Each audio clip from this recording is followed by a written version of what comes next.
神奇虎巴 Captain Fantastic 咁啊，驟眼睇落呢個中文名咧，可能以為咧會係一部講述一個好嚴厲嘅爸爸望子成龍嘅故事。咁啊，但係其實故事嘅層次同埋導演嘅視野並非只係單單觸及呢個 parenting 咁簡單嘅，而係講述咧由呢一個維哥摩天神飾演嘅呢個 Ben 咧，一直咧都係深惡痛絕呢啲物質掛帥嘅大城市嘅。咁啊，所以帶同妻子同埋6位兒女咧，到山中咧過住桃花源式嘅自給自足生活。咁啊，同時亦都親自咧教授子女咧各式各樣嘅技能，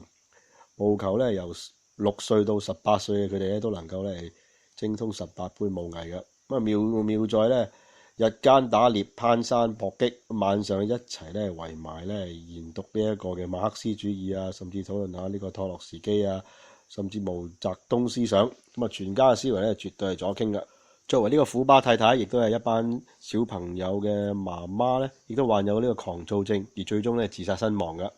故事嘅戲劇切入點咧就係虎巴帶同一眾嘅小朋友咧出席呢一個嘅亡妻嘅喪禮。不過虎巴亦都同外父因為亡妻落葬嘅事宜咧掀起爭執，而外父亦都咧不滿咧一眾外孫咧從來咧得唔到正式嘅教育咧，而要提出咧爭奪成為咧一眾外孫嘅監護人嘅。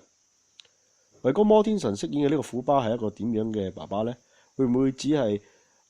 只懂向兒女施以無情嘅虎巴呢？咁啊，通過兒女嘅觀點角度，咁啊令到觀眾咧更加客觀嘅意識到呢一位爸爸。當然啦，維哥摩天神本片嘅演出亦都令佢首次咧提名奧斯卡影帝，呼聲咧亦都係非常之高㗎。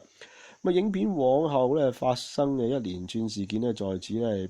不便咧透露劇情㗎。咁啊，但係卻由呢一個 parenting 嘅電影咧演變成為公路嘅電影，咁啊似足呢個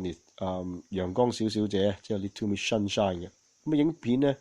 觀看完畢之後，俾我一種好震撼嘅感覺㗎。咁啊，令人咧不但止對家庭父子關係，甚至對人世間嘅生生死死都係有住好大嘅反思嘅。